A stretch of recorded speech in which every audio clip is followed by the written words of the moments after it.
চলে যায়। বাংলা চলচ্চিত্রের দর্শকদের কাছে বাপ্পারাজ শুধু একজন অভিনেতার নাম নয়, বরং অপূর্ণ ভালোবাসার এক আবেগঘন প্রতীক। দীর্ঘ সময় ধরে তাকে বিরহী প্রেমিক আখ্যায় ডাকা হয়, কারণ তার অভিনীত চরিত্রগুলোর বড় অংশ জুড়েই ছিল না পাওয়া প্রেম, বিচ্ছেদের বেদনা, অপেক্ষা আর নিঃশব্দ কষ্টের গল্প।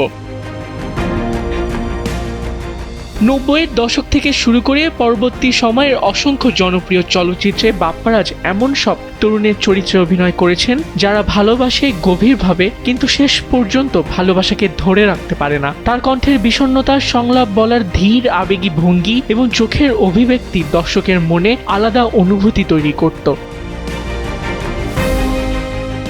বিশেষ করে প্রেমে ব্যর্থ মানুষের চাপা কষ্টকে তিনি যেভাবে পর্দায় ফুটিয়ে তুলতেন তা সহজেই দর্শকের ব্যক্তিগত অনুভূতির সঙ্গে মিলে যেত।